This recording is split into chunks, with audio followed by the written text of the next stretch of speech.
kritische Infrastruktur bedeutet, ein Flughafen zum Beispiel, oder ich betreibe einen Supermarkt und stelle damit Essen zur Verfügung, oder Radio- und Fernsehanstalten, die gehören zur kritischen Infrastruktur. Das bedeutet, falls alles zusammenbricht, ist es wichtig, dass die weiterhin funktionieren, auch Krankenhäuser zum Beispiel. Hallo, schön, dass ihr hier seid. Auf Wall of Confusion sprechen wir über die unterschiedlichen Perspektiven, mit denen sich Softwareentwicklung und IT-Betrieb an gemeinsame Projekte annähern. Da kann es im Alltag schon mal zu Kontroversen kommen. Zur Lösung gibt es den Ansatz DevOps, der beide Seiten zur Effizienz führen will. Wir, das sind das Team der Rosti IT in Rosenheim und unsere Gäste. Unsere Folgen drehen sich um unseren DevOps-Alltag, um die Zusammenarbeit zwischen Entwicklerteams und Ops-Teams, um Lösungen, um Menschen, Methoden und Tools. Viel Spaß mit dieser Folge von Wall of Confusion. Herzlich willkommen zu einer neuen Folge von Wall of Confusion. Mein Name ist Christian Steinberger, ich bin IT-Stratege, Manager und Leader aus Leidenschaft. Unser Format dreht sich um spannende Themen und aktuelle Entwicklungen aus IT und Digitalisierung. Wenn ihr also nach Inspiration und neuen Ansätzen sucht oder einfach nur gerne am IT-Puls der Zeit bleiben wollt, dann seid ihr bei uns genau richtig. Auch heute haben wir wieder einen spannenden Gast und zwar ist bei mir der Raphael Lederer von Lilium. Hi, schön, dass du da bist. Vielleicht stellst du dich einfach selber kurz vor. Ja, gerne. Ja, Christian hat schon gesagt, mein Name ist Raphael Lederer. Ich bin der GRC-Lead bei Lilium und bin dort verantwortlich für alles, was sich um Governance, Risk und Compliance dreht. Das heißt, ich schreibe Informationssicherheitsrichtlinien, ich betreibe das Informationssicherheitsrisikomanagement und ich kümmere mich darum, dass wir Compliance-Anforderungen erfüllen. Das heißt, geltende Gesetze oder Regularien von Behörden einhalten. Und das bezieht sich immer auf, wie wir unsere IT-Systeme betreiben. Wir kennen uns ja auch von der FH, wir haben eine Zeit lang zusammen studiert in Rosenheim. Und ich weiß noch in unserer Zeit, ich glaube, du hast gestartet als Berater bzw. IT-Auditor und bist dann in diese Richtung Infosec gerutscht, richtig? Ja, genau. Ich habe nach der FH, wo wir zusammen Wirtschaftsinformatik studiert haben, habe ich gestartet als IT-Auditor in einer der Big Four Gesellschaften und habe dort sehr viel IT-Systeme auditiert bei Kunden im Rahmen der Jahresabschlussprüfung. Das heißt, jedes Unternehmen, was ja einen Jahresabschluss machen muss, muss auch Grundsätze ordnungsgemäßer Buchführung einhalten. Das heißt, dass finanzrelevante Systeme zum Beispiel nicht einfach veränderbar sind, dass Änderungen, die in den Systemen vorgenommen werden, immer dokumentiert sind, etc. Und bin dann dort innerhalb des Unternehmens auch mit den Kollegen, die Informationssicherheitsberatung machen, in Kontakt gekommen und fand das eigentlich ganz spannend und fand dann auch den Wechsel ganz interessant, weil man natürlich bei IT-Audits überprüft man, ob alles gemacht wird, wie es der Standard fordert. Und das hat mir eine ganz gute Wissensbasis gegeben, um dann im Endeffekt in der Beratung auch Empfehlungen aussprechen zu können, wie man denn was tun sollte. Genau.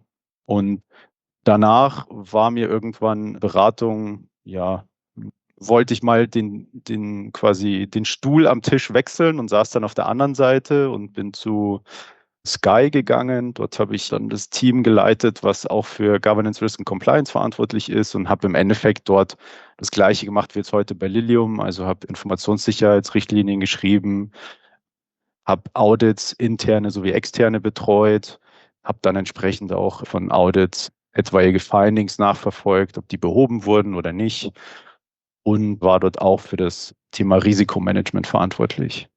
Genau, und dieses Thema wird zum Speziellen heute bei uns in der Folge geben, ums Risikomanagement. Auf die habe ich mich schon sehr gefreut und eben auch auf das Gespräch.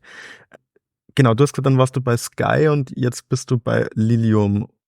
Ja, genau. Lilium baut im Endeffekt, also die Branche nennt sich eVTOL, was für Electrical Vertical Takeoff and Landing Aircraft steht. Das heißt, wir bauen ein elektrisch betriebenes, senkrecht startendes und landendes Flugzeug. Und da sind wir mit einigen anderen Mitbewerbern am Markt sozusagen gerade dabei, diese Branche überhaupt aufzubauen. Es ist ein spannendes Projekt. Die Firma gibt es jetzt seit 8 Jahren oder 8 Jahren. 9 Jahren mittlerweile, Entschuldigung. Und das ja ist ganz spannend mitzuverfolgen, einfach, weil es was total Neues ist. Also ich meine, Flugzeuge kennt jeder, nur jetzt elektrisch betriebene, senkrecht startende Flugzeuge ist dann schon wirklich nochmal was ganz Neues und irgendwie super spannend, auch in der heutigen Zeit eben mit Elektromobilität und Nachhaltigkeit. Ja, Einfach ganz interessant. ja, absolut. Finde ich auch total super. Ich glaube, das ist ja auch so, wie man sich die Zukunft vorstellt. Tatsächlich. Also so ein bisschen, wie könnte es sein in 10 Jahren? Vielleicht fliegen dann nur noch E-Flugzeuge. Ja, genau. Ich kann mir vorstellen, dass in dem Zuge das Risk Management wahrscheinlich auch relativ spannend ist bei euch im Unternehmen. Und deshalb haben wir uns auch gedacht, wir reden heute ein bisschen darüber. Für unsere Zuhörer, was kann man sich denn unter Risikomanagement vorstellen? Risikomanagement hat im Endeffekt zum Ziel, zum einen, dass ich meine Risiken, die ich im Unternehmen habe, welcher Art die auch sein mögen, aktiv erkenne, bewerte und auch behandle. Das heißt, die meisten betreiben Risikomanagement auch schon ja inaktiv. Also sie wissen zwar, dass sie vielleicht was im Sinne von Cybersicherheit tun müssten oder im Sinne von IT-Security tun müssten, entscheiden sich aber einfach dagegen oder haben vielleicht nicht die Mittel aktuell. Und das ist tatsächlich auch schon eine Art von Risikomanagement. Denn wenn ich ein Problem ignoriere, dann akzeptiere ich es im Endeffekt. Und das versucht das Risikomanagement so ein bisschen ins Aktivere zu treiben, also dass ich bewusst Risiken steuere und im Endeffekt auch beim Management oder bei der Geschäftsleitung eine gewisse Transparenz herstelle und sie auch sensibilisiere für gewisse Themen. Deshalb kann man das, und da kommen wir bestimmt später noch dazu, welche Chancen es dazu auch gibt, kann man das Risikomanagement auch sehr bewusst einsetzen, um gewisse Themen einfach voranzutreiben. Da habe ich gleich mehrere Fragen dazu. Du hast gesagt, manche Unternehmen entscheiden sich vielleicht bewusst dagegen. Gibt es auch Unternehmen oder Situationen, in denen man gezwungen ist, das Unternehmen ein Risikomanagement zu führen? Ja, also es gibt zum Beispiel, wenn du ein Unternehmen, ein Finanzunternehmen bist, zum Beispiel eine Bank etc., dann bist du dazu gezwungen, ein Risikomanagement zu betreiben. Es gibt jetzt auch aktuell, es ist sehr viel diskutiert, es gibt von der EU eine neue Regularie, NIS 2 nennt sich die, NIS, die im Endeffekt, also man arbeitet aktuell noch daran, die in deutsches Recht zu übersetzen. Und die wird im Endeffekt sagen, dass jetzt ein erweiterter Rahmen oder erweiterter Kreis von Unternehmen auch ein Risikomanagement treiben muss, um sich auf Cybervorfälle zum Beispiel vorzubereiten.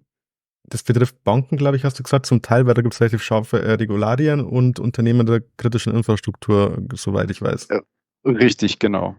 Und jetzt diese NIS-2-Verordnung erweitert den Kreis der relevanten Unternehmen da noch ein bisschen. Also zum Beispiel, weiß nicht, wenn ich jetzt kritische Infrastruktur bedeutet, ich bin ein Flughafen zum Beispiel oder ich betreibe einen Supermarkt und stelle damit Essen zur Verfügung oder Radio- und Fernsehanstalten, die gehören zur kritischen Infrastruktur.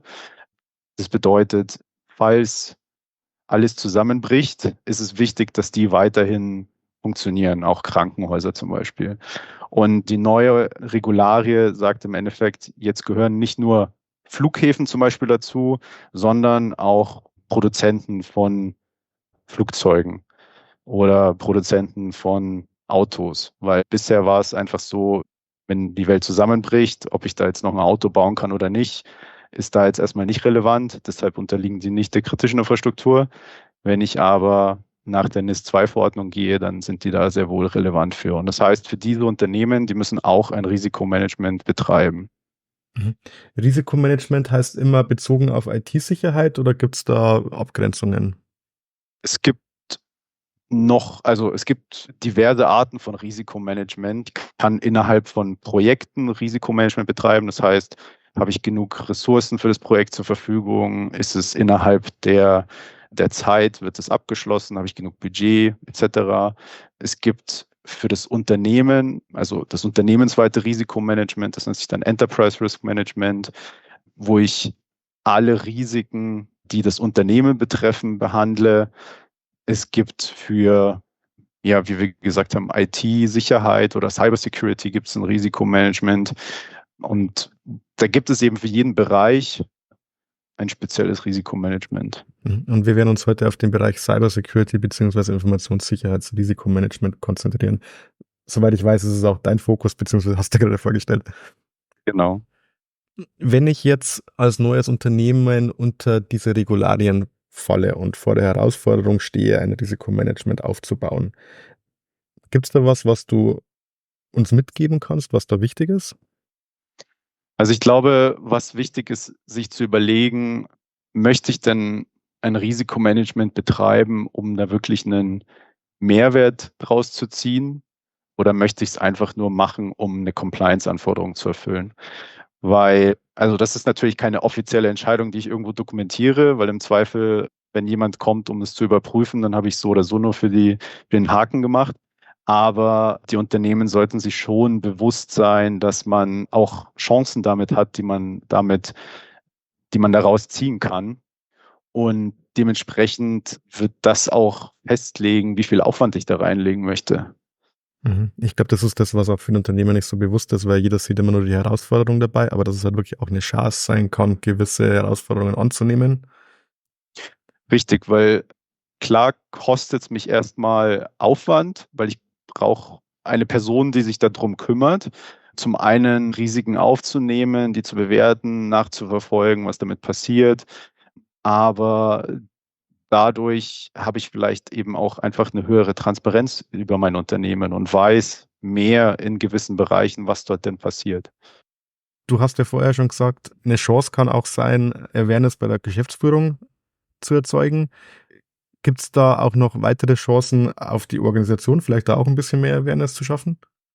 Ja, absolut. Also, wie wir vorhin auch schon gesagt hatten, es sollte auch als Chance gesehen werden, gewisse Dinge vielleicht zu eskalieren, beziehungsweise da eine Priorisierung drauf zu bekommen. Also wenn ich der Geschäftsleitung Risiken vorlege, wie, ja, ich weiß nicht, Systeme sind schon seit Ewigkeiten nicht gepatcht, die, weil wir kein Budget dafür bekommen oder es anderweitige Aufwände erfordert, die wir aktuell nicht bekommen, dann ist es okay. Aber dann kann ich das Risikomanagement dafür nutzen, bei der Geschäftsleitung die Transparenz dafür herzustellen und nämlich ihnen aufzuzeigen, was das eigentlich bedeutet. Weil sehr, sehr viele natürlich unserer Cybersecurity-Risiken drehen sich um Schwachstellen in Systemen.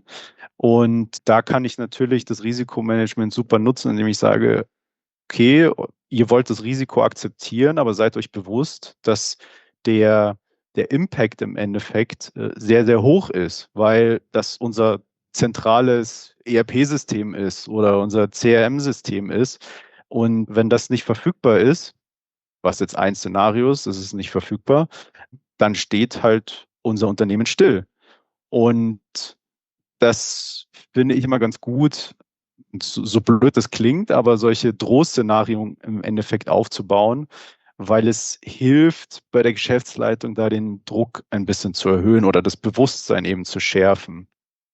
Und jetzt ist, wie gesagt, das System steht nur ein Punkt. Natürlich, wenn ich Schwachstellen nicht patche, dann kann es durchaus auch sein, dass ein Angreifer diese Schwachstelle ausnutzt und sich Zugriff auf unsere Informationen beschafft. Und wenn ich meine Unternehmensdaten verliere, dann kann es entweder sein, dass ein Konkurrent alles parallel aufbaut und ich meinen Laden zumachen kann oder dass das vielleicht alles verschlüsselt wird und ich überhaupt nicht mehr an meine Daten rankomme. Mhm. Also so wie ich es jetzt verstanden habe, geht es eigentlich darum, Gefährdungen zu behandeln. Absolut, absolut. Also Risikomanagement ist im Endeffekt ja auch die Analyse von Bedrohungen und Gefährdungen, also Threats und Vulnerabilities. Und das ist eben sehr wichtig zu betrachten. Gibt es noch mehr, was man beachten muss beim Aufbau vom Risikomanagement? Also ich sage jetzt auch mal hinsichtlich meinetwegen Verantwortlichkeiten. Du hast es vorher schon kurz angesprochen. Es gibt eine Person oder mindestens eine Person. Wie kann denn sowas ausschauen? Es ist wichtig, dass wir innerhalb des Risikomanagements klar definierte Rollen haben. Und zu den Rollen zählt eben auch der Risikoeigentümer. Und das ist klassischerweise was schnell falsch gemacht wird. Also es kommt häufig dazu, dass für IT-Risiken die IT als Risikoeigentümer eingesetzt wird und sagt, ja, IT, du musst dich darum kümmern und du bist jetzt dafür verantwortlich. Was teilweise stimmt. Die IT ist derjenige, der sozusagen eine Schwachstelle beheben kann, ein System patchen oder ein System ändern. Nichtsdestotrotz muss eigentlich auf der Fachbereichsseite, also auf der Business-Seite, das sozusagen die Verantwortung dafür liegen. Denn die IT ist eigentlich ja der Dienstleister des Fachbereichs. Und dementsprechend sollte sich der Fachbereich auch über mögliche Risiken bewusst sein. Wenn ich ein System nicht patche, dann kann es stehen und dann kann der Fachbereich nicht mehr arbeiten. Dementsprechend müssen da vielleicht auch Prioritäten geändert werden, sodass die IT dann Zeit bekommt oder Budget bekommt, ein System zum Beispiel zu patchen. Das bedeutet, eigentlich bräuchten wir eine Organisation dafür. Also nicht nur eine Person, sondern meinetwegen eine zentrale Verantwortlichkeit, also weiß nicht, Stabsstelle von der Geschäftsführung oder meinetwegen auch in der IT und dann die Organisation drumherum aufbauen mit Risikoeigentümern aus den Fachbereichen und die müssten sich dann austauschen. Genau, richtig. Also man hat ja in der Regel, sagen wir mal, einen Risikomanager, jetzt je nach Organisation sind es einer oder mehrere, die das Risikomanagement, sagen wir mal, administrativ betreiben. Und die sind im Endeffekt dafür verantwortlich, dass gemeldete Risiken oder identifizierte Risiken regelmäßig sozusagen evaluiert werden, zusammen mit den Fachbereichen oder mit der IT, je nachdem, und dann mit dem Risikoeigentümer auch besprochen werden und im Endeffekt auch klar gemacht wird, was wollt ihr für dieses Risiko tun? Weil es gibt ja da 4 verschiedene Möglichkeiten, wie man ein Risiko behandeln kann. Also entweder ich akzeptiere es oder also akzeptieren heißt, okay, Risiko ist mir bewusst, ich mache nichts. Das kann man tun, wenn das Risiko niedrig ist zum Beispiel. Oder gibt es noch andere Gründe, außer dass das Risiko niedrig ist? Nochmal? Gibt es noch andere Gründe, außer dass das Risiko niedrig ist, dass man ein Risiko akzeptieren kann oder dass es Sinn macht? Ja gut, also wenn ich aktuell nichts dagegen tun kann, dann muss ich gezwungenermaßen das Risiko akzeptieren. Ich kann versuchen, das Risiko zu vermeiden. Das bedeutet aber im Zuge von IT oftmals, dann muss ich das System abschalten, wenn es jetzt ein Risiko bezüglich eines Systems ist. Was auch schon eine zweite Möglichkeit wäre, mit einem Risiko umzugehen, es zu vermeiden. Das, wie gesagt, bedeutet aber meistens, ich muss die Aktivität einstellen, die dieses Risiko erzeugen könnte. Als drittens habe ich dann noch die Möglichkeit, Risiken zu mitigieren. Das heißt, ich implementiere Maßnahmen oder führe Aktivitäten durch, um das Risiko, sei es jetzt entweder die Auswirkung oder die Wahrscheinlichkeit des Risikos zu mindern. Und als letztes habe ich dann noch die Möglichkeit, Risiken zu transferieren. Das ist das klassische Beispiel, ich schließe eine Versicherung ab, weil dann bin ich nicht der das Risiko trägt, sondern der Versicherer im Endeffekt. Funktioniert das bei allen Risiken? Also ich habe jetzt nur im Kopf, das Finanzielle kann man wahrscheinlich transferieren, aber wenn es um Reputationsschaden oder Ähnliches geht, wird es schwierig sein, oder? Das ist dann tatsächlich schwierig. Reputationsschaden ist tatsächlich sowieso ein sehr, sehr schwieriges Thema, denn jüngste Beispiele von Microsoft zum Beispiel zeigen, jeder benutzt weiterhin Microsoft. Also haben sie jetzt einen Reputationsschaden erlitten? Nein, vermutlich nicht. Ja, stimmt. Ja, stimmt, man hört es immer wieder, aber trotzdem, die Nutzung an sich bleibt unverändert, ja. Aber vielleicht auch deshalb, weil es wenig Alternativen gibt. Das ist genau der Punkt. Ja. Habe ich eine Alternative, dann kann ich natürlich woanders hinwechseln. Also klar, jetzt werden einige Leute sagen, ja, dann geh doch zu Linux. Das mag richtig sein, aber in vielen Unternehmen ist Microsoft oder sind die Microsoft-Produkte halt leider so verflechtet integriert, dass es nicht so einfach getan ist, zu sagen, ja gut, dann gehen wir von Microsoft weg. Jetzt haben wir relativ viel über Aufbauorganisation geredet, was das Risikomanagement angeht. Jetzt würde mich noch die Ablauforganisationsseite interessieren. So ein bisschen über Behandlung etc. haben wir schon gesprochen. Aber vielleicht streifen wir noch den Risikomanagementprozess, weil ich glaube, dass es vielleicht für manche Hörer noch ein bisschen greifbarer macht, wie sowas abläuft. Kannst du das mal kurz skizzieren? Also ich weiß nicht, vielleicht gibt es ja konkrete Schritte oder Phasen, die man da durchläuft. Ja, ja. Also jetzt gibt es natürlich den sehr formellen Ansatz, der sagt, Risiken werden identifiziert und analysiert, bewertet, bewältigt, überwacht etc. In der Praxis ist das alles meistens ein bisschen schlanker gehalten und dann überspringt man vielleicht einen Schritt oder fast mehrere Schritte zusammen. Es passiert oft, dass Risiken identifiziert werden, sei es, weil ich ein Risikoassessment gemacht habe. Das heißt, ich bin meine Liste von, ja, nennen wir es mal Applikationen oder Services oder Dingen von Wert im Unternehmen, bin ich durchgegangen und habe mir überlegt, was sind mögliche Bedrohungen dafür oder Gefahren dafür. Es passiert aber auch ganz oft, dass man sagt, man hat jetzt zum Beispiel in der IT einen Schwachstellen-Scan ausgeführt und identifiziert, dass wir 5 Systeme haben, in denen 10 Schwachstellen existieren. Und dann muss ich mir natürlich dazu überlegen, was ist das Risiko, das dazugehört? Also wie hoch ist die Eintrittswahrscheinlichkeit, dass jemand das vielleicht ausnutzt und was wäre denn der mögliche Schaden, der damit verbunden ist? Und das ist im Endeffekt dann die Bewertung des ganzen Risikos. Das mache ich meistens mit Experten zusammen. Also je nachdem auch, wie groß das Unternehmen ist, habe ich ja speziell IT-Sicherheitsexperten, die dann vielleicht mir auch nochmal gezielter dazu sagen können, wie wahrscheinlich ist es wirklich, dass es jemand ausnutzt. Und versuche da auch schon mit einzubeziehen, ist zum Beispiel dieses System vom Internet aus erreichbar oder existiert das nur in meinem isolierten Netzwerk? Hat dort niemand von außerhalb Zugriff? Das sind alles Faktoren, die auch die Wahrscheinlichkeit schon mal reduzieren, dass das Risiko überhaupt eintritt. Mhm. Diese Komponenten betrachte ich und wende mich dann eben an den Risikoeigentümer oder den vermutlichen Risikoeigentümer, bespreche mit ihm das Risiko und versuche dann mit ihm zusammen oder je nachdem, entweder macht er das alleine oder ich mache es mit ihm zusammen, zu überlegen, was können wir für dieses Risiko tun. Im Zweifel habe ich schon eine Idee, weil ich zum Beispiel das von meinen Kollegen mitbekommen habe. Wir sollten jetzt im einfachsten Fall ein Patch einspielen und bespreche das mit dem Risikoeigentümer, was er sich denkt oder wie sein Plan aussieht, das Risiko zu beheben. Und wenn das vereinbart wurde oder sozusagen abgeschlossen wurde, dann geht es im Endeffekt in die Überwachung. Das heißt, je nach Plan treffe ich mich monatlich mit dem Risikoeigentümer oder in kürzerem Abstand, um einfach mal den Fortschritt zu besprechen. Also wie weit sind Sie schon mit Ihren Maßnahmen? Haben Sie vielleicht alles schon abgeschlossen oder verschiebt sich vielleicht der Plan, den Sie ursprünglich angedacht hatten?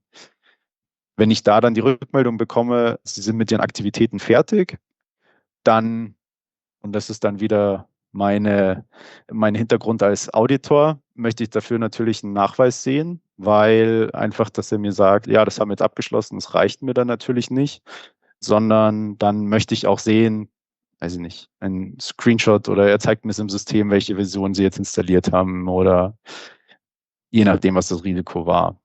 Und dann würde man eigentlich in die Neubewertung gehen. Das heißt, ich betrachte das Risiko jetzt nochmal. Ist der Patch eingespielt? Okay. Ist die Wahrscheinlichkeit dafür, dass jemand die Schwachstelle ausnutzt, auf, sagen wir, 0 gesunken? Denn es existiert nicht mehr und ich kann das Risiko akzeptieren. Würde noch ein Restrisiko verbleiben, wo ich sage, da bin ich nicht bereit zu akzeptieren als Unternehmen, dann muss ich mir gegebenenfalls weitere Maßnahmen überlegen, wie ich mit dem verbleibenden Restrisiko umgehe. Das heißt, ein Risiko wird so lange behandelt, bis es akzeptiert wird. Richtig, richtig. Und ich glaube, was auch wichtig ist im Sinne vom Risikomanagement, dass man alles dokumentiert. Welche Entscheidung wurde wann von wem getroffen, um dann im Zweifel auch Nachweise dafür zu haben. Also gerade wenn ich jetzt in der Situation bin, dass ich ein Risikomanagement betreiben muss, dann kann es ja durchaus vorkommen, dass eine Aufsichtsbehörde oder wer auch immer sich das vielleicht mal anschauen will, was ich da so produziere. Und dementsprechend ist da Dokumentation ganz wichtig. Mhm. Und dafür ist dann eigentlich auch Berichterstattung wichtig. Das heißt, ich berichte regelmäßig entweder an mein IT-Management oder an das Unternehmens, an die Geschäftsleitung oder Unternehmensmanagement, was wir denn für aktuelle Risiken haben. Und da sollte ich auch nicht unbedingt einfach die Liste aller Risiken zeigen, weil das ist vielleicht für diese Entscheidungsebene gar nicht relevant, sondern mich auf Top 5 oder Top 10 Risiken beschränken, die wirklich relevant sind für die jeweilige Ebene, an die ich berichte. Mhm. Das ist ein guter Tipp. Das heißt, die Top-Risiken, zu denen man dann vielleicht auch Entscheidungen treffen muss hinsichtlich Behandlung? Richtig, also wenn ich Risiken habe, die eskaliert werden sollten, also man kann es so leben, dass man sagt, zum Beispiel Risiken, die als sehr hoch oder kritisch eingestuft sind, müssen sofort behandelt werden oder innerhalb von 2 Wochen behandelt werden. Und wenn das nicht passieren kann aus Gründen, weil ich andere Prioritäten gerade habe, dann sind das auf jeden Fall Risiken, die man eskalieren sollte, um auch, dann kommen wir wieder zum Punkt zurück, Transparenz bei der Geschäftsführung, dass sie sich eben dessen bewusst sind, dass wir hier gerade ein kritisches Risiko haben oder ein sehr hohes Risiko haben, was nicht behandelt werden kann. Und vielleicht erfordert das eine Repriorisierung innerhalb der IT, dass man sich jetzt anderen Aufgaben widmen sollte und eben nicht dem Projekt nachgehen kann, was man jetzt die letzten 5 Jahre getan hat, sondern vielleicht zwischendurch kurz was anderes abschließen muss. Transparenz zur Geschäftsführung und Risiken. Manchmal treten ja Risiken auch spontan auf. Wie ist es dann denn hinsichtlich Ad-Hoc-Behandlung von diesen Risiken? Also manchmal da kann man ja vielleicht nicht seine, weiß nicht, 4-wöchigen Show-Fixes einhalten. Wie gehst du denn da vor? Genau, wenn solche Risiken auftreten, dann muss ich auch, genauso wie die Risiken ad hoc auftreten, ad hoc mit den Leuten sprechen. Und dann habe ich auch nicht einen monatlichen Termin mit dem Risikoeigentümer, sondern dann treffe ich mich vielleicht wöchentlich, weil es so dringend ist, dass das wirklich behandelt wird oder täglich, je nachdem, was das Risiko ist und wie dringend es natürlich ist. Mhm. Würdest du dann sagen, dass sich das Risikomanagement auch an der Realität anpassen muss? Auf jeden Fall, ja, auf jeden Fall. Du hast von Dokumentation und Überwachung gesprochen und ich glaube, es ist ja auch wichtig, dass wenn man seine Risiken pflegt, braucht man die ja auch im Zugriff. Hast du Tipps beziehungsweise Erfahrungen vielleicht zu Tools oder ich sag mal, wie man sich da am besten verwaltet? Also gibt es tatsächlich sehr, sehr viele Tools mittlerweile auch am Markt. Ich habe bisher jetzt Erfahrung mit ServiceNow gesammelt, mit Jira gesammelt. Im Endeffekt kann man nicht sagen, das eine Tool ist besser wie das andere. Wichtig ist, dass ich den Prozess im Endeffekt darin abgebildet habe, so wie ich ihn in meinem Unternehmen führen möchte. Und wichtig ist auch, dass ich im Idealfall Zugriff den Risikoeigentümern darauf geben kann, damit die auch selber zum Beispiel ein Update eintragen können, wenn sie jetzt eine Aktivität abgeschlossen haben.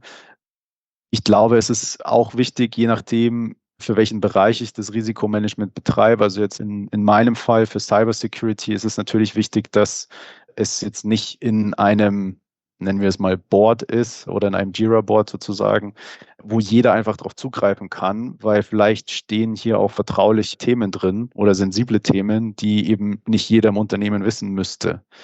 Genauso vielleicht zu gewissen Projekten möchte ich nicht, dass jeder die Risiken zu dem Projekt kennt. Denkst du, dass man im Risikomanagement erst starten sollte, wenn man einen super Plan hat, wie es ausschauen sollte, oder ist das eher so ein Thema von kontinuierlicher Verbesserung? Das ist auf jeden Fall kontinuierliche Verbesserung. Also wie bei so vielen Themen, Hauptsache man fängt an damit. Und wenn ich am Anfang erst einfach nur eine Excel-Liste habe, dann ist es auch total fein.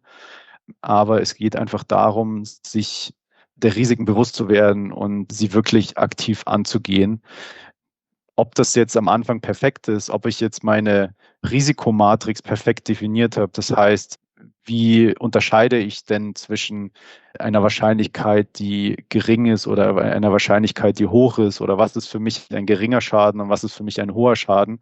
Das werde ich direkt am Anfang nicht gleich perfekt hinbekommen. Und das bedeutet, es ist irgendwo ein iterativer Prozess. Das heißt, jedes Mal, wenn ich den Prozess durchlaufe, Bin ich vielleicht wieder was ich verbessern kann oder verbessern möchte?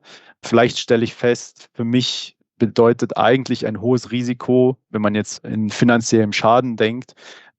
Vielleicht ist es in einem Jahr 1 Million Euro. Im nächsten Jahr, wenn es mir viel besser geht wirtschaftlich, kann ich vielleicht einen Schaden von 2 Millionen Euro verkraften. Dementsprechend ist es sehr, sehr wichtig, das auch regelmäßig wieder anzupassen und kontinuierlich zu verbessern. Jetzt muss ich einen Blick auf die Uhr werfen und leider sind wir zeitlich schon sehr weit fortgeschritten. Daher muss ich leider jetzt schon wieder zu meiner vorletzten Frage kommen. Die größten Trends oder Herausforderungen in IT und Digitalisierung in den nächsten 5 Jahren. Gibt es da was man auf dem Schirm haben sollte? Ja, also ich glaube, viele nennen da jetzt natürlich KI. KI ist auf jeden Fall ein Trend, den man betrachten sollte und wird auch zu großen Herausforderungen führen, auch jetzt für mich als Cybersecurity-Mitarbeiter sozusagen. Deshalb würde ich da jetzt gar nicht groß drauf eingehen. Ich glaube, was zunehmen wird und was Herausforderungen bringen wird, sind zunehmende Gesetze und Regularien und Anforderungen an Unternehmen und ob sie das nutzen als Chance oder einfach nur als, ja, Haken dran. Wir haben hier ein Blatt Papier, da steht Risikomanagement drauf, also haben wir die Anforderungen erfüllt. Ich glaube, das wird zunehmen oder es nimmt aktuell schon zu und es wird auch noch mehr, sodass sich wirklich jedes Unternehmen bewusst damit beschäftigen muss. Es bleibt spannend. Ja. Schauen wir mal, wie sich das weiterentwickelt. So, und damit komme ich auch zu meinen 3 Key Takeaways von heute. Erstens, es ist sehr wichtig, Risikomanagement als Chance und nicht nur als Bürde und Last zu sehen. Initial ist es sicher mit Aufwand verbunden, aber damit kann auch einiges im Unternehmen bewirkt werden. Zweitens, man muss nicht gleich den perfekten Wurf landen. Wichtig ist es anzufangen und sich kontinuierlich zu verbessern. Drittens, wichtig ist es außerdem, das Risikomanagementsystem regelmäßig zu überprüfen, ob es noch den aktuellen Gegebenheiten entspricht und gegebenenfalls anzupassen. Ich hoffe, ich habe das jetzt einigermaßen zusammengefasst. Wenn nicht, dann gerne von dir noch Input. Klingt sehr gut. Das klingt sehr gut. So, jetzt aber wirklich leider abschließende Frage. Gibt es irgendein Buch in den letzten Monaten, das du gelesen hast, das dich besonders begeistert hat oder irgendwie in deiner Arbeit vielleicht beeinflusst hat? Ja, ich habe zuletzt ein Buch gelesen, das nennt sich Cybersecurity Awareness, das ist geschrieben von Martin Pilz. Und es ist ein ganz kleines Buch, ganz kurz, 40 Seiten, die aber sehr gezielt zusammenfassen, was man über Cybersecurity Awareness wissen muss. Und die Zielgruppe sind im Endeffekt Geschäftsführer oder Unternehmensleitungen, die sich bisher auch überhaupt noch nicht mit dem Thema Security beschäftigt haben, aber eigentlich auch jeden, der in dem Bereich ein Interesse hat, weil das wirklich von Grund auf und sehr kurz zusammengefasst erklärt, warum es wichtig ist, sich über Cybersecurity Awareness Gedanken zu machen und was auch Maßnahmen sind. Also es gibt da drin auch eine kurze Checkliste, wie man das aufbauen kann, was gute Maßnahmen sind, die man durchführen kann. Und man hat es einfach schnell gelesen. Wie gesagt, 40 Seiten. Und das Buch ist in dieser Sekunde auf meine Wunschliste gewandert. Sehr gut. Dankeschön. Okay, dann kommen wir jetzt zum Ende der Folge.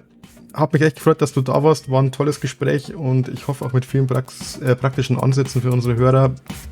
Dankeschön, ich hatte auch sehr viel Spaß und vielleicht bis zum nächsten Mal. Würde mich freuen. Wir hoffen, dass euch diese Folge von Wall of Confusion gefallen hat. Lasst uns gern ein Like da oder schreibt euer Feedback in die Kommentare. Schreibt uns auch, wenn euch ein bestimmtes Thema interessiert oder ihr vielleicht sogar selbst mit uns über ein bestimmtes Thema sprechen wollt.